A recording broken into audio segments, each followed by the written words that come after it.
dikedui sama manusia. Ini tidak ada tenaga canggih apapun, tidak ada tenaga, cuma tenaga manual manusia. Assalamualaikum warahmatullahi wabarakatuh. Waalaikumsalam.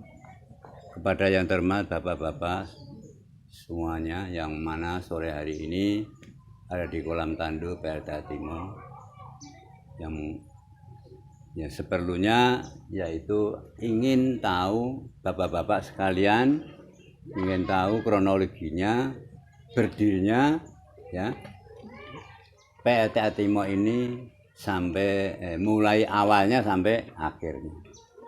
Ya, saya sebagai ex karyawan PLTA Timo dan saya juga ikut bekerja mulai awal sampai akhir. Jadi mulai awal pembukaan lahan sehingga sentral ini bisa dioperasikan sampai saya pensiun mulai tahun 2000 awal. Jadi kurang lebih saya bekerja di PLTA Timo itu yang dinas saja 33 tahun, dimulai di proyek ini saya 3 tahun. Jadi kurang lebih saya kerja di PLN Timo mulai dari PLN pembangunan dan PLN pembangkitan itu selama 38 tahun saya di Timo. Nah, dengan adanya berdirinya sentral Timo ini, Pak, yang dulu itu di PLTA Delok, barangkali itu tahun 38, itu peninggalan sejarah zaman Belanda. Kalau ini sudah negara Republik Indonesia, ya, RI. Mulai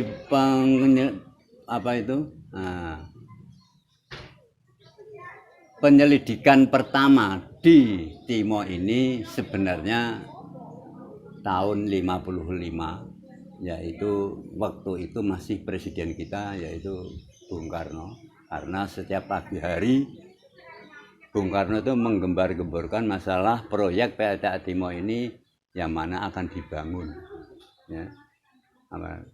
Tapi setelah itu namanya PLTA Timo. Apa sebabnya kok namanya PLTA Timo?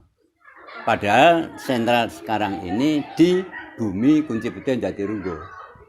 Karena pada saat itu penyelidikan pertama itu sentral Timo itu akan domisilinya di wilayah Timokerep. Ya, gitu. Itu. Nah, setelah itu pembelian tanah dibayar, yaitu setelah itu di ACC dan Presiden Soekarno barangkali pada waktu itu sudah setuju dan menyetujui, itu pembebasan tanah dimulai tahun 57. Nah, tahun 57 itu setelah pembayaran tanah langsung dikerjakan, yaitu bersamaan serentak ini di kolam tandu, jalan, di terowong, di calon tempat PLTA-nya itu serentak. Jadi yang bekerja itu tidak hanya orang 100-200, ribuan manusia yang kerja di sini itu. Mulai dari Wonogiri, dari Jawa Timur di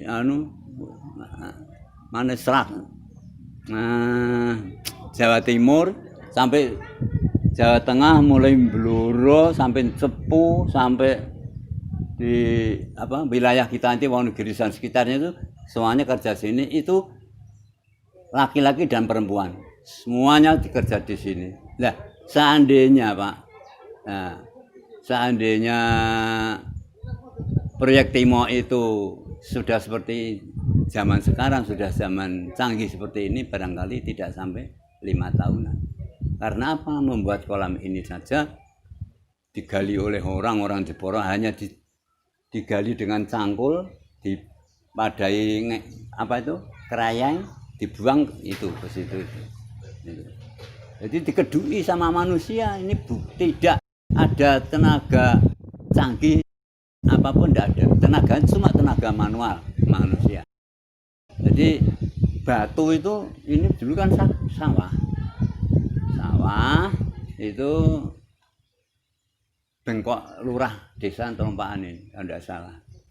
Rupanya sawah, tapi setelah digali belum ada 1 meter, isinya itu batu. Jadi setiap jam 4 sore itu seperti beruntungan di sini.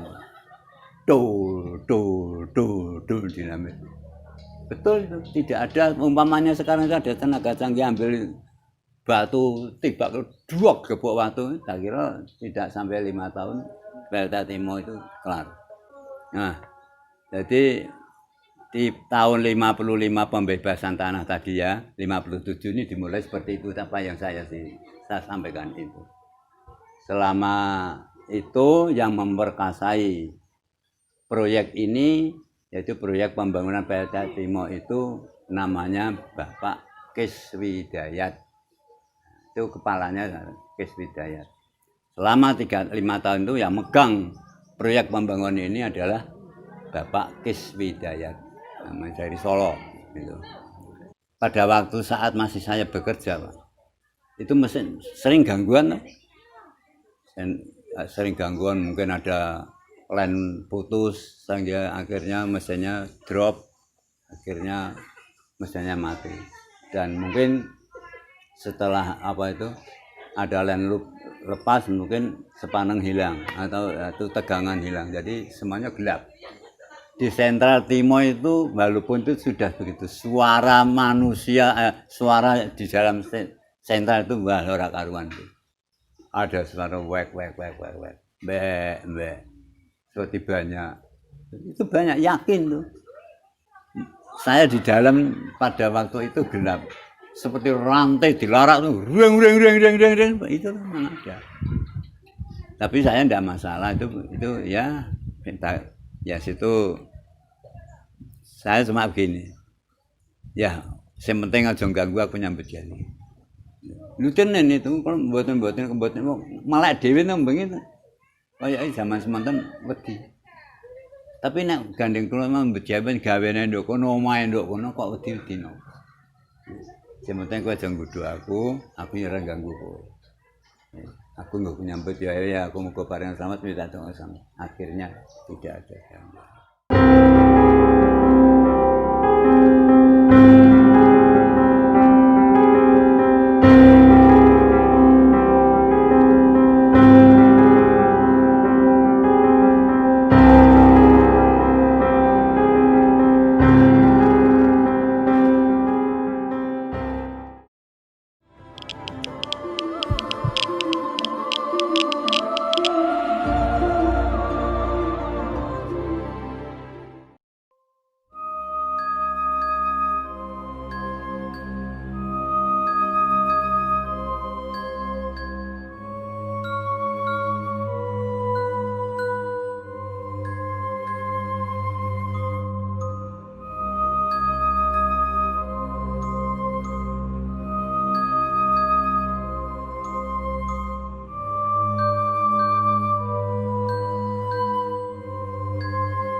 Halo, selamat malam kerabat Nusantara.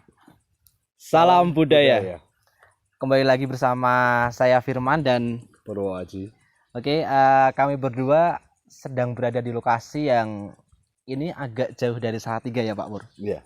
Jadi kita tadi perjalanan juga sedikit lama karena kita harus melewati beberapa kali ketemu hutan belantara ini Pak. Dan tikungan-tikungan, betul, gerunjalan ini. Jadi sampai sini harus ngopi dulu tadi. Oh iya. Biar energinya kuat. Mas. Waduh, ini salahnya direct Pak. Tim direct yang nggak bener ini Pak. Pak Purwo. Iya. Jadi kita sekarang sedang berada di PLTA Timo. Iya, ini PLTA Timo ya. Betul, PLTA Timo. Yang orang tahu di luarnya PLTA Jelok apa itu ya? Nah, itu harus diluruskan Pak. Karena saya juga awalnya tahunya PLTA itu ya adanya Jelok. Oh ternyata. Ternyata PLTA Timo itu ada sendiri karena berhubungan juga. Jadi sebenarnya kerabat Nusantara kita sedang berada di PLTA Timo seperti yang teman-teman saksikan juga di belakang saya dan Pak Purwoaji itu ada kayak mini danau kalau saya bilang Pak. Kayaknya asik buat nyore, buat mancing gitu Pak kalau boleh gitu Pak. Tapi ya namanya ini untuk listrik ya. Mm-mm, Banyak betul. alat-alat itu tak kira Bahaya. Ya, betul, Pak. Oke, teman-teman, sebenarnya yang seperti saya dan Pak Purwo sangka tadi di awal, PLTA Timo ini masih berhubungan erat dengan PLTA Jelok yang ada di gak jauh dari sini ya Pak ya. Dan sebenarnya ini juga sifatnya hanya kolam tandu harian yang mungkin untuk menampung. Jadi sebenarnya awalnya di PLTA Jelok, terus pada zamannya kayaknya di sekitar 1950-an itu PLTA Timo ini dibuat. Sebelum saya teruskan, sore tadi kita juga udah sempat ketemu dengan narasumber. Ada 2 narasumber, satu penjaga di sini, yang satu itu bisa dibilang veteran atau pensiunan dari PLTA Jelok kalau nggak salah. Pensiunan dari sini juga. Dan beliau menceritakan sejarah awal berdirinya PLTA Timo ini. Sebenarnya banyak hal yang ternyata nggak banyak diketahui orang mengenai PLTA Timo ini. Karena bisa dibilang juga tempat ini adalah salah satu cagar budaya Pak Pur. Karena itu warisan Belanda. Betul. Ada unsur ini memang warisan Belanda karena pada masa itu juga dibuat oleh Belanda dan diteruskan oleh pemerintah. Diteruskan. Betul. Indonesia sendiri. Pembangunannya diteruskan dan sampai saat ini pun juga beroperasi dan akhirnya bisa bermanfaat untuk masyarakat. Dan saya sempat ngobrol dengan salah satu veteran namanya Pak Ratiban kalau nggak salah. Itu beliau menceritakan banyak sekali lika-liku dari pembangunan PLTA ini. Berarti sang bapak ini mungkin udah pensiun kan, berarti udah tua ya. Betul Pak, udah sepuh sekali. Pembangunannya pun bapak itu juga betul tahu. Menyaksikan. Nggak hanya fungsinya sebagai kolam tandu atau bisa dibilang menampung air, tapi sejarah di balik itu semua ada beberapa hal yang patut kita lestarikan nantinya. Jadi di kolam ini sampai akhirnya menjadi seperti ini, ternyata ada campur tangan manusia yang ya bisa dibilang zaman dahulu harus mau nggak mau mencari pekerjaan untuk bekerja di PLTA ini. Dalam artian pembuatannya. Jadi ini sebenarnya nggak ada campur tangan mesin sama sekali, mengingat pada zaman itu memang belum ada mesin ya Pak ya. Jadi kolam yang seluas dan sedalam ini itu dikeruk pakai tenaga manusia. Nah, manual Pak. Dicangkul, dilindis gitu. Karena mungkin teknologi zaman dulu adanya itu kayak peledak gitu Pak, dinamitnya mungkin ya Pak ya. Jadi pakai itu terus dikeruk dan dibersihkan dalamnya itu pakai tenaga manusia. Jadi pakai tangan diangkat dan lain-lain. Jadi itu dari narasumber Pak Ratiban itu menjelaskan sedemikian rupa dan saya di sini pengen sekali, saya pribadi Pak, pengen sekali melihat dari mata batin Pak Purwaji. Kalau sesuai dengan pandangan mata batin itu seperti apa energinya nanti, kita akan kupas lebih jauh. Kalau mungkin untuk sejarah lebih luasnya sudah disampaikan melalui Pak Ratiban, nanti mungkin juga kita akan melengkapi di bagian metafisika. Oke, setelah ini saya pengen ngajak Pak Pur jalan-jalan lagi ke beberapa tempat yang ada di sini yang nanti juga saya pengen kupas secara metafisika. Sekitar sini juga Mas. Kalau ini Pak Pur boleh bocoran dikit. Kalau di sekitar kolam ini ada beberapa titik ya Pak ya, yang mungkin punya riwayat atau histori yang berhubungan dengan sejarah itu ada Pak. Ada energi khusus yang mungkin mengenai sejarahnya Pak, atau mungkin ada, kalau saya mengibaratkan jeritan-jeritan hati para pekerja dulu itu masih terdengar di sini nggak Pak? Itu kalau saya boleh tanya secara ini loh Pak, secara saya sendiri gitu. Sebetulnya kalau jeritan hati itu dari sejarahnya itu dibangun manual, terus proyek dengan skala pekerja yang luar biasa besar pada waktu itu. Kalau infonya Pak Ratiban itu sampai ribuan Pak, jadi datang dari sampai luar kota Salatiga, mereka berboyong, mungkin ibarat pada masa itu mereka harus mencukupi kebutuhan keluarga seperti yang Pak Pur sampaikan. Akhirnya mereka mau untuk bekerja di sini walaupun menguruk kolam dengan cara manual, Iya. dengan akhirnya jadi selebar ini ya Pak ya, selebar ini dan sedalam ini. Itu ya itu wujud bakti mereka untuk keluarga, dan ternyata manfaatnya Sangat luar sangat biasa. biasa sampai sekarang ya Pak. Iya. Dan poin yang luar biasa adalah bagaimana pada akhirnya PLTA Timo melalui mungkin jajaran manajemen dan juga melalui pemerintah juga akhirnya bisa menjaga Iya. cagar budaya ini. Cagar budaya ini. Karena saya kalau boleh memberi tema untuk ekspedisi kita pada malam hari ini adalah saksi bisu sang cagar budaya. Jadi ya, warisan ini. betul, ya. warisan ini, cagar budaya ini ternyata menyimpan sesuatu yang patut untuk kita lestarikan, patut untuk kita bagikan ke masyarakat. Selain unsur mistis dan lainnya itu mungkin jadi bahan perbincangan dan kita cari benang merahnya ya Pak. Iya. Oke, Pak Purwaji, setelah ini kita akan coba ekspor wilayah tepian kolam atau mungkin ada titik-titik yang khusus. Sambil nanti saya juga pengen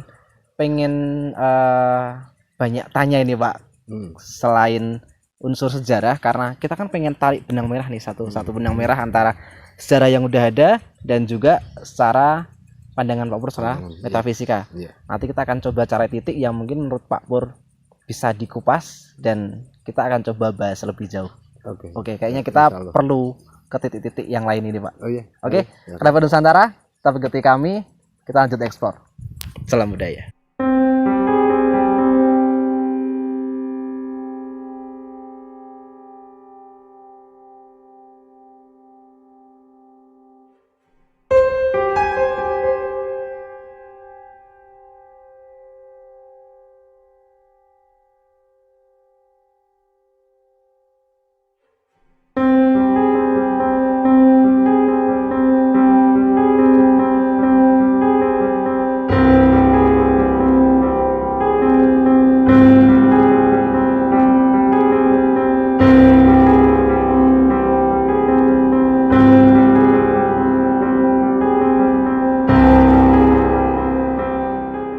Kerabat Nusantara, kita sudah berada di tepian kolam Tandu Harian, yang bisa dibilang juga kalau kita sudah berada di tepian kolamnya, kalau kita berbicara soal titik energi, apakah di titik di tepian kolam ini juga sudah mendekati energi yang dimaksud? Iya benar. Pas kita jalan tadi saya merasakan kalau sekitar sini, sebelah sana itu, terus yang sebelah seberang sana itu ada Mas kecemplung gitu maksudnya Pak? enggak. Ada sesuatu? Nah, itu juga ada. Saya melihat ada buaya, saya melihat ada ular, sama yang bentuk-bentuk yang biasa ting sliver itu juga lumayan banyak. Tapi residual energi dari pekerja itu saya lebih merasakan yang sebelah sana. Yang kita masuk di opening tadi ya Pak ya? Nah itu sebelah sananya lagi. Sebelah, jadi mungkin sebelah kiri kita tadi ya Pak ya? Kan sebelah kanan, sebelah kiri itu. Jadi residual energi para pekerja yang mungkin ya bisa dibilang energi yang terkuat dari para pekerjanya di wilayah sana. Kalau saya boleh tanya mengenai mereka ini Pak, ada yang sempat komunikasi nggak ke Pak Pur? Atau mungkin menyampaikan sesuatu mungkin mereka? Sebetulnya ada beberapa bahkan sampai nama, tapi dalam hal ini saya rasanya tidak etis kalau menyebut itu. Tapi lebih ke sebetulnya sangat disayangkan juga, karena antara yang tadi Mas Firman bicarakan juga, karena selain ini tempat berbahaya ya, tapi residual energi yang saya rasakan sini pun juga sangat kuat. Terus di saat tubuh kita lelah, itu kan mengakibatkan pikiran kita lelah dan akhirnya kosong juga Mas. Betul. Nah di saat kosong itu yang perlu mereka harus hati-hati. Ya semoga seperti harapan Mas Firman tadi, setelah tayangan ini di sini tuh lebih hati-hati. Betul, semoga ya Pak. Iya.